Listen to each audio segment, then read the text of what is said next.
प्यारे बच्चों, जैसा कि आपने ऊपर पढ़ा था कूलाम का नियम। कूलाम का नियम होता है F बराबर के Q1 Q2 अपन R स्क्वायर।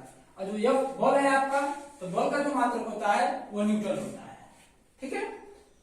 और K जो होता है, K का एक मान होता है 1/4 एप्सिलॉन 0। इसको कहते हैं एप्सिलॉन 0 या एप्सिलॉन नॉट। इस टोटल का मान होता है 9.0 × 10⁻⁹। अब हम जो है देखेंगे, यहाँ देखिए इसका मात्रक K का नहीं लिखा गया है। आपको पिछले दिन बताया गया था कि जो है इसका मात्रक कूलाम का जो नियम है वह दो बातों पर निर्भर करता है। पहला, मात्रक पदार्थ पर,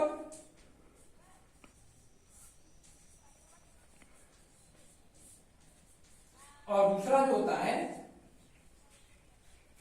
वह पहले मात्रक पर चर्चा कर लेंगे, उसके बाद दूसरे पर आएंगे मात्रक पद्धति पर। तो मात्रक पद्धति देखेंगे तो हम K का मात्रक निकालेंगे पहले। तो K का मात्रक निकालने के लिए हमको क्या करना होगा कि हम इन दोनों को इधर ला करके भाग कर देंगे F से। तो क्या हो जाएगा हमारा K इक्वल टू क्या हो जाएगा F² अपॉन Q1 Q2।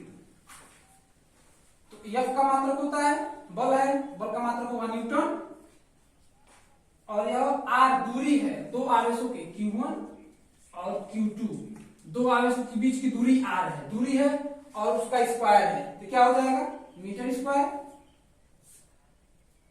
और नीचे क्या है Q1 Q2, यानी दोनों आवेश हैं। ये दोनों क्या है आवेश हैं। तो ये क्या हो जाएगा कूलाम स्क्वायर। यानी K का मात्रक हमारा क्या आ गया न्यूटन मीटर स्क्वायर प्रति कूलाम स्क्वायर। हम इसको क्या कर सकते हैं, यहाँ लिख सकते हैं न्यूटन मीटर स्क्वायर प्रति कूलाम स्क्वायर। तो पहला तो हमारा जो है मात्रक पद्धति पर, जो K का मान जो निर्भर करता है वो पहले मात्रक पद्धति पर या SI पद्धति में निकाले हैं। और दूसरा जो होता है वह माध्यम पर निर्भर करता है, यानी कि हम कौन सा माध्यम लिए हैं। जो K है, तो यहाँ आप मान लीजिए Q1 और Q2 के बीच में यहाँ वायु है यानी हवा है।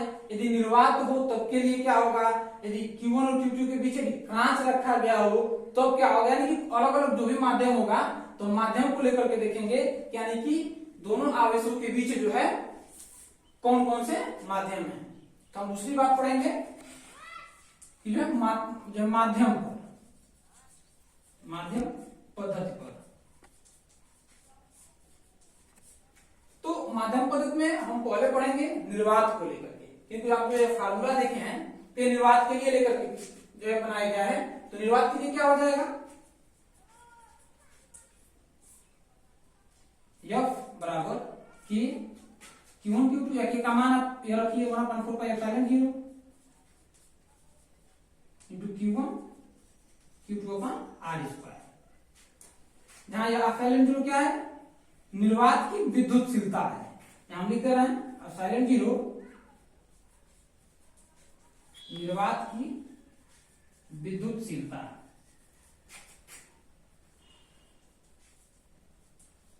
विद्युतशीलता है, एप्सिलॉन 0 क्या है निर्वात की विद्युतशीलता है। हम इसको समीकरण 1 मान सकते हैं। अब हम बात करेंगे कि दोनों आवेशों के बीच कोई क्या हो माध्यम हो। दोनों आवेशों के बीच क्या हो कोई माध्यम हो। तो माध्यम को मान लीजिए कि इसे ऐसे लिखेंगे F माध्यम, या इसको हम यम से व्यक्त कर सकते हैं कैपिटल यम। तो क्या हो जाएगा 1/4। अब यहाँ एप्सिलॉन 0 नहीं रहेगा, क्योंकि जहां ये जो एप्सिलॉन 0 था तो एप्सिलॉन 0 निर्वात की विद्युतशीलता है। यहाँ हो जाएगा एप्सिलॉन यम का मतलब कोई माध्यम यहाँ पे है। ठीक है, तो ये हो गया। और आपका आवेश वही रहेगा Q1 Q2 upon R square. यहाँ हम लिख सकते इसको समीकरण 2 बना लेंगे और इसको हम दिखा देते हैं। यहाँ देख लीजिए एप्सिलॉन यम को इसको कहते हैं माध्यम की विद्युतशीलता। माध्यम की विद्युतशीलता। ठीक है, अब हमारा समीकरण 1 हो गया और समीकरण 2 हो गया। हम क्या करेंगे कि अब समीकरण 1 में 2 से भाग करेंगे। समीकरण 1 में 2 से भाग करने पर, समीकरण 1 में 2 से भाग करने पर, जब हम समीकरण 1 में 2 से भाग करेंगे तो क्या हो जाएगा, एफ अपान एफ एम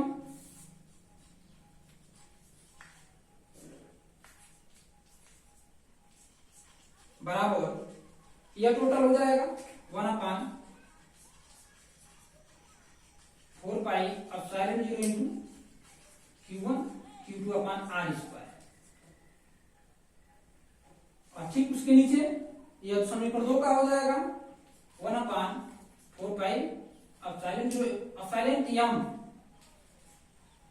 नहीं होगा क्योंकि माध्यम का है, एप्सिलॉन यम होगा, और क्या हो जाएगा Q1 Q2 upon R square. तो आप इसमें देखेंगे कि 1 अपान 4 पाई एप्सिलॉन 0, एप्सिलॉन 0 तो यहाँ एप्सिलॉन 0 है, यहाँ है एप्सिलॉन यम, वो तो कटेगा नहीं, लेकिन 1 अपान 4 पाई और 1 अपान 4 पाई कट जाएंगे, Q1 और Q2 कट जाएगा, आर स्क्वायर कट जाएगा, हमारे पास बचेगा क्या, F upon F M, F upon F M बराबर क्या हो जाएगा, एप्सिलॉन 0 अपान एप्सिलॉन यम। ठीक है, तो अब जो होता है, अब यह एप्सिलॉन 0 निर्वात के लिए है और एप्सिलॉन यम जो है वह माध्यम के लिए है। अब हम क्या करेंगे कि इन दोनों को हम एप्सिलॉन के से व्यक्त कर सकते हैं, जिसको हम कहेंगे जो माध्यम का परावैद्युतांक। ठीक है, तो इसको हम व्यक्त कर सकते हैं एफ अपान एफ एम बराबर क्या हो जाएगा, इसको हम एप्सिलॉन के नो का, अगर क्यों के को तो पहले माना गया है माध्यम है, तो हम एप्सिलॉन यम भी मान सकते हैं इसको। ठीक है, तो यह होगा हमारा जो है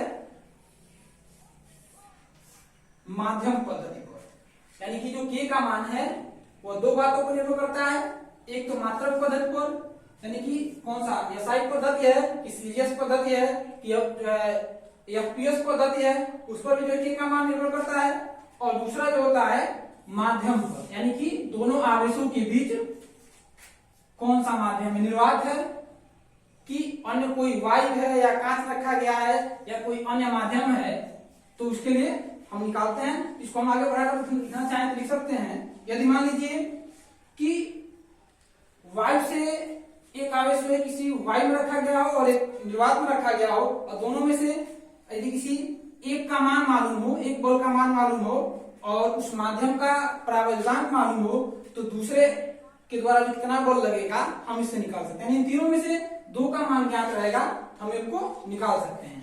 जैसे क्या चीज यहाँ पर क्या हो जाएगा, यह बराबर हो जाएगा, इसमें जाकर गुणा कर जाएगा एफ एम इंटू एप्सिलॉन यम, या हम एप्सिलॉन यम का मान तो निकला हुआ है डायरेक्ट, यहाँ से आप देख सकते हैं, या केवल हम एफ एम का मान निकालना चाहेंगे तो क्या हो जाएगा, या से भाग कर जाएगा एफ अपान एप्सिलॉन यम। इन तीनों में से जो है हम क्या कर सकते हैं, दो का मान ज्ञात हो, किसी एक का मान हम क्या कर सकते हैं, आसानी से ज्ञात कर सकते हैं। कूलॉम का नियम है, तो कूलॉम तो F इक्वल टू है कि दो आवेशों पर लगने वाले बल, तो बल है तो बल का मात्रक आप जानते हैं, कोई भी बल हो, चाहे साधारण बल हो या गुरुत्वाकर्षण बल हो, चुंबकीय बल हो, विद्युतीय बल हो, उसका मात्रक जो क्या बल की बात आएगी तो उसका मात्रक न्यूटन ही रहेगा, या साई पद्धति में। ठीक है, अब हम देखेंगे जो कूलॉम का जो नियम है, जिसमें जो एक ये जुड़ा था स्थिरांक के, इसके मात्रक से हम चर्चा करेंगे, यानी कि किन किन बातों पर निर्भर करता है, ये दो बातों पर निर्भर करता है। पहला मात्रक पद्धति पर, ठीक है, हमने उसका पहले क्या किया है, मात्रक निकाला है, तो मात्रक उसका है क्या, न्यूटन मीटर स्क्वायर प्रति कूलॉम स्क्वायर। और उसके बाद हमने चर्चा किया है कि माध्यम पद्धति, यानी कि दोनों आवेशों के बीच जो है कौन सा माध्यम है। ठीक है, तो माध्यम पर निकाले हैं, हमारा मान यहाँ आया है कि F M equal to epsilon यम। यम को हम क्या कहते हैं, परावैद्युतांक। माध्यम का क्या कहते हैं, यहां भी तरह है, देख लीजिएगा, एप्सिलॉन यम माध्यम का परावैद्युतांक,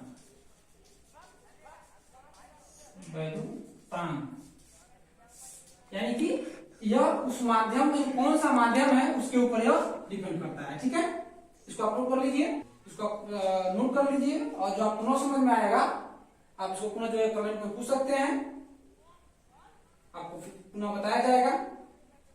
आज के लिए इतना ही।